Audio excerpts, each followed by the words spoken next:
building like ours has 212 doors, and somebody is always knocking on one of them. After midnight, it is a locked out neighbor, a wrong floor, a delivery for the unit above you. You learn that a knock at night is almost never for you. The first one came in February on the 3rd floor. A woman's voice, very polite, a little after 1 a.m, asking for a married man by a name his wife had never heard. I live on 6. My husband's name is Diego. That was never the name I was afraid she would use. It took her 4 months to climb to our door. I knew what she was before she reached us, because my grandmother told me when I was 9. And for 30 years, I didn't believe her. By June, I did. My name is Mariela. Diego and I live in a tower in Doral, Florida. Half the building is Venezuelan, like us. People call this city Doralzuela, mostly as a joke. The legends did not come as a joke. They came in the luggage, with the photographs and the recipes. Mine came from my grandmother. She grew up outside Maracaibo, and she told me about La Sayona, the way other grandmothers tell you not to swim after eating. A woman in white who walks at night looking for married men. Not all of them, only the ones who broke what they promised. She said you would know her 2 ways. Smoke where there is no fire, for what she burned before she was cursed to walk. And the name. She lowered her voice for this part, even in her own kitchen. La Sayona never asks for a man by the name his family uses. She asks with the name his other woman calls him, because that is the man she came for. I was 9. I thought it was a story about the dark. My grandmother never once mentioned the dark. The knock on 3 came in February. Senora Quintero, who walks her little dog Canela every night, told me at the mailboxes. She had it from the wife in 304 herself, back when that wife still rode the elevator. 1 a.m, 3 soft knocks, like a neighbor embarrassed about the hour. A pause, 3 more. Then a woman's voice asked for the man of the house, by a nickname his wife, standing right next to him in the entry, had never heard in her life. He went pale. He told his wife to go back to bed.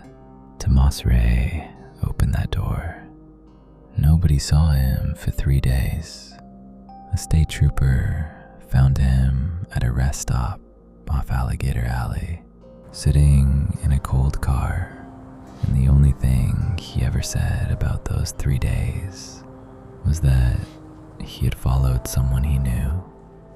By March, his parking spot sat unused. No boxes, no truck. He just stopped coming back.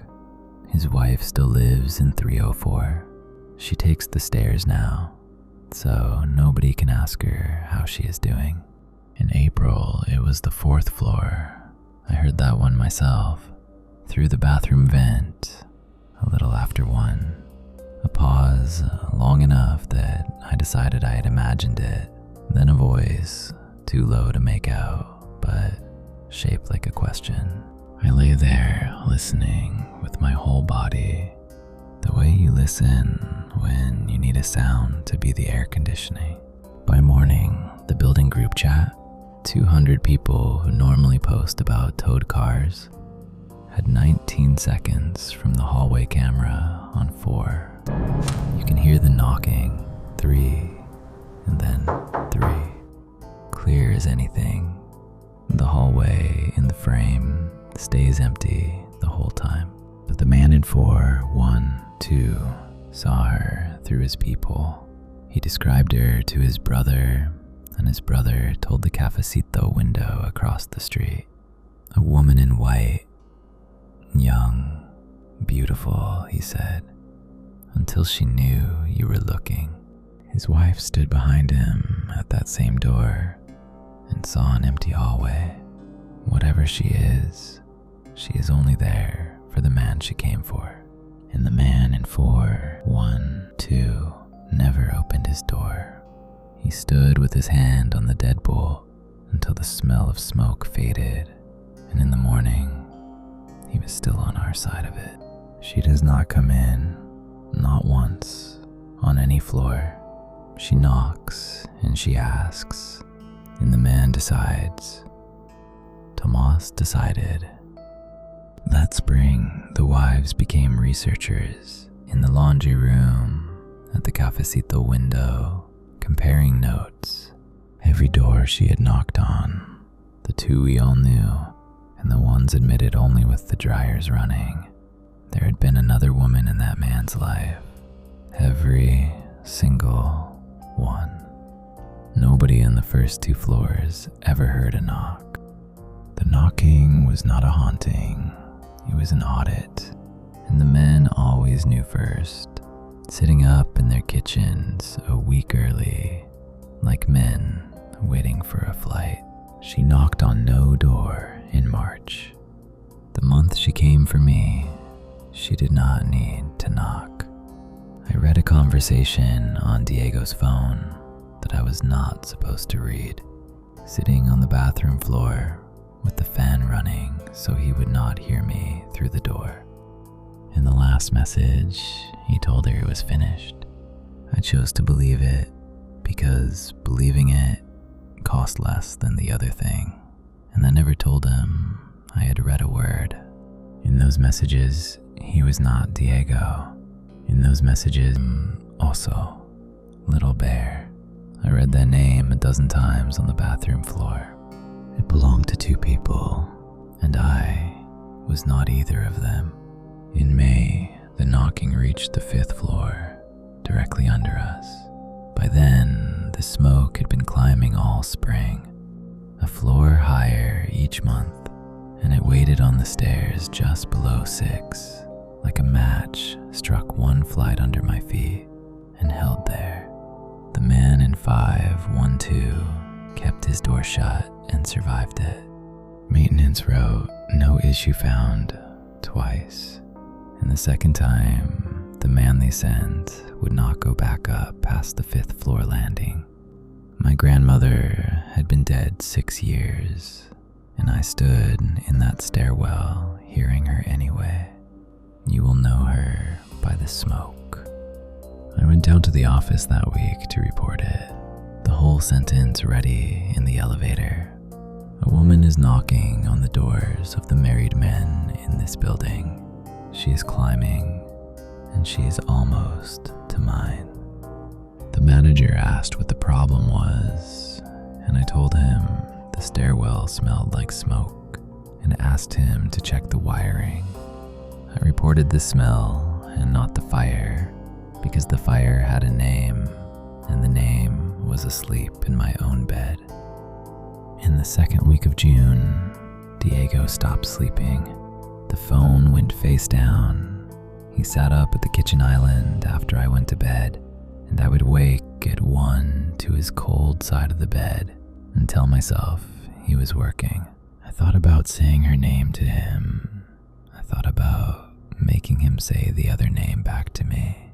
But my grandmother's story never came with instructions because there was never anything to be done. She knocks and she asks, and the man decides. All that was left for me was the chain, which had never once been the thing that kept her out.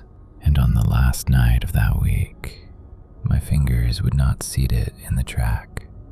I had to use both thumbs, like threading a needle.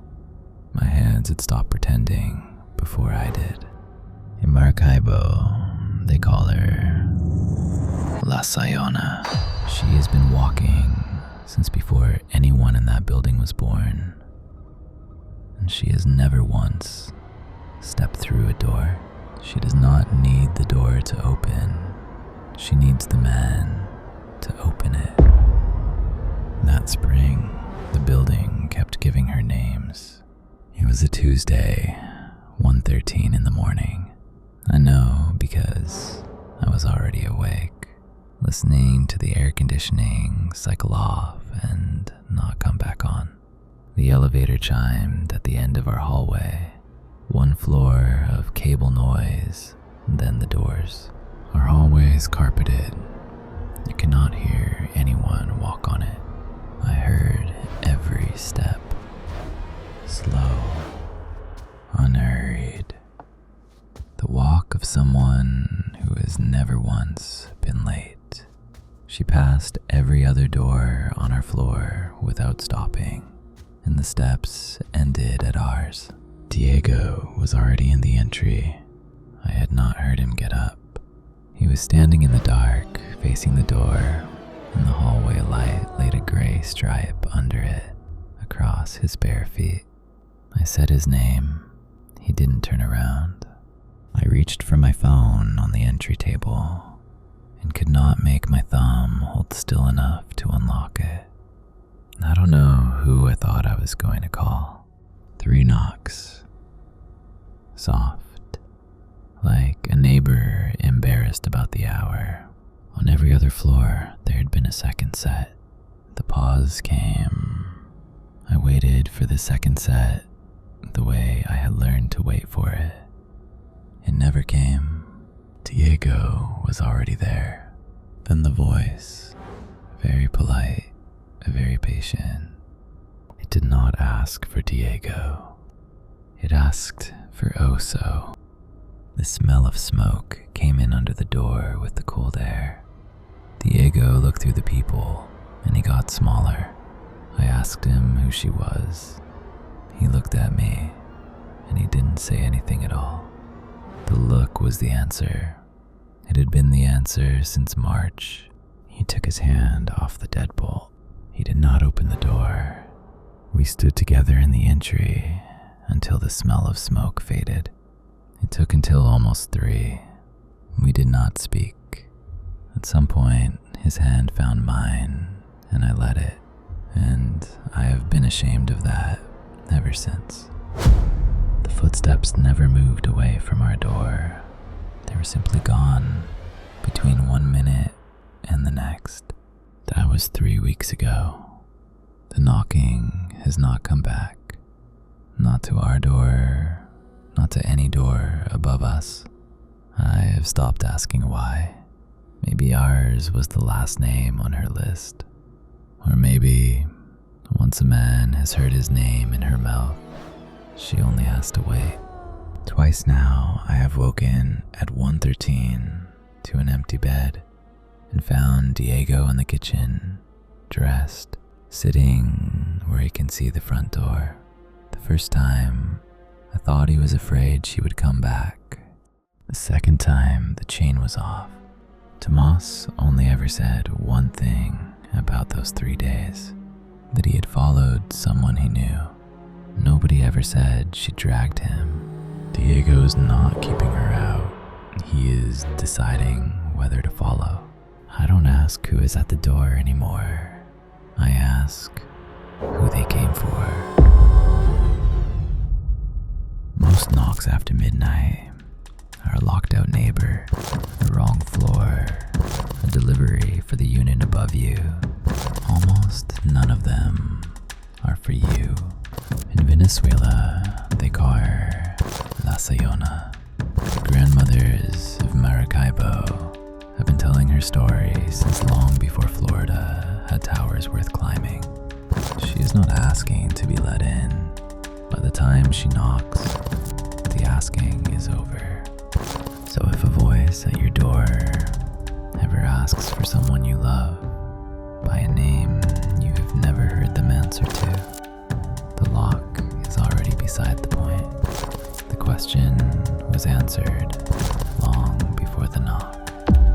This has been Hollowgrin. This is Urban Dread.